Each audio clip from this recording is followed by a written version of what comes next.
Enseñanzas bíblicas. Diseminando la palabra de Dios por la tierra. Con el pastor Octavio Concepción. En esta ocasión, estudio panorámico del libro de Apocalipsis. Primera parte.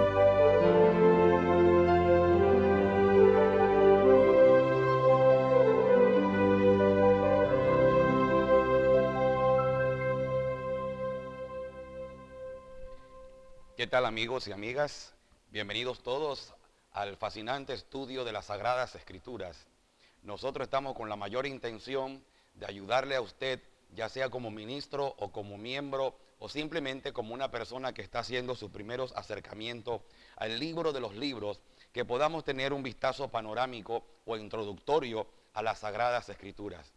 Nosotros en este día pretendemos acercarnos en una pequeña aproximación al libro del Apocalipsis, pero no podemos entrar a estudiar el Apocalipsis si no tenemos un conocimiento previo de cómo surgió este libro, de cómo llegó este libro, de qué tradición, de qué formación llega a ser las Sagradas Escrituras hecha apocalíptica, literatura apocalíptica. Así es que vamos a empezar primeramente hablándole de la apocalíptica. Bien, queremos decirle que la apocalíptica es una literatura, es un género literario, y como género literario tiene también un precedente dentro de las Sagradas Escrituras. Se cuenta que aproximadamente 2 siglos antes del Señor Jesucristo y 2 siglos después del Señor Jesucristo hubo abundante literatura apocalíptica. Los estudiosos nos cuentan de libros como el libro de Júbilos, el libro de la apocalíptica de los Hebreos, la apocalíptica de Enoc, y tantos libros que giraron en torno a una expectativa del fin del mundo. Pero realmente el Apocalipsis no es un libro de terror, ni es un libro para causar pánico a la gente. Al contrario, la misma Biblia en el capítulo 1 de Apocalipsis, en el versículo 3, hay una palabra, hay un elogio al que se acerca a estudiar el libro de Apocalipsis. Dice la Biblia en Apocalipsis 1:3, bienaventurados, dichosos los que leen y los que oyen las palabras de esta profecía. Interesantemente, cuando hablamos de Apocalipsis, tenemos que ir al trasfondo de la literatura apocalíptica. La apocalíptica es, por decirlo de esta manera ilustrativa, es nieta del movimiento de los profetas. La apocalíptica es nieta del movimiento de los profetas, porque Israel, cuando tiene la expectativa en cuanto a los acontecimientos históricos que el Dios de pacto, el Dios de misericordia, el Dios de Abraham, el Dios de Isaac, el Dios de Jacob, que le ha prometido a los padres del pueblo de Israel, promesas que todavía ellos no están viendo cumplidas, ellos están a la expectativa de esas promesas en otra generación.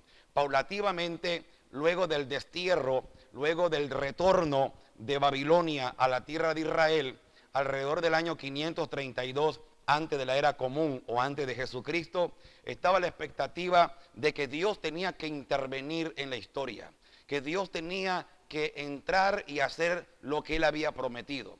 Eso es allí donde comienza a surgir del movimiento de los profetas, comienza a surgir un movimiento escatológico. La escatología viene a ser como la madre de la literatura apocalíptica. La escatología significa el estudio o la expectativa de las cosas finales. Escatón significa último, postrero, y logía, estudio. Profetas como Zacarías, profetas como Isaías en algunas porciones de sus libros, que los estudiosos lo dividen en 3 épocas, Isaías primero, Isaías segundo, Isaías tercero, resulta ser que había una efervescencia de expectativa si Dios cumpliría las promesas que había dicho revocadamente en los tiempos de David, en los tiempos de Salomón, en los tiempos de los patriarcas.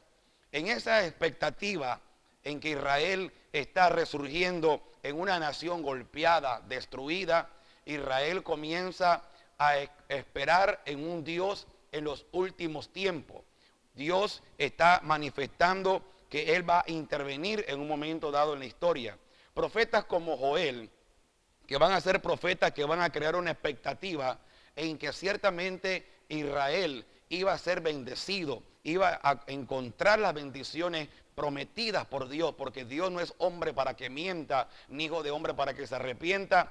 Los profetas comenzaron entonces a estar viendo que ciertamente Dios cumpliría tarde o temprano los acontecimientos que Él había prometido a los padres. Y es ahí cuando profetas como Joel, profetas como Jonás, van a estar en una efervescencia un poco marcada por otra tónica. Más simbólica se torna la escatología.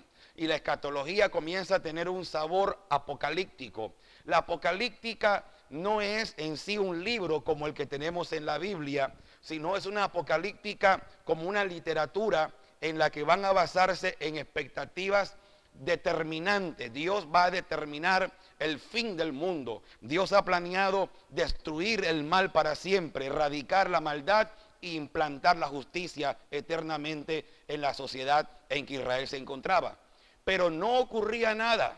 No había la expectativa con que ellos habían escrito, y posteriormente los herederos, los alumnos de estos profetas, comenzaron a tener esos movimientos literariamente o movimientos de expectativas dentro de la literatura profética, escatológica, y posteriormente ya en la época de los 400 años de silencio, como se conoce el periodo intertestamentario entre el Antiguo Testamento, o mejor dicho, el Testamento 1 al Testamento 2, dándole justicia al libro que es un libro para todos los tiempos, porque para Israel no es un libro antiguo, es una palabra viva.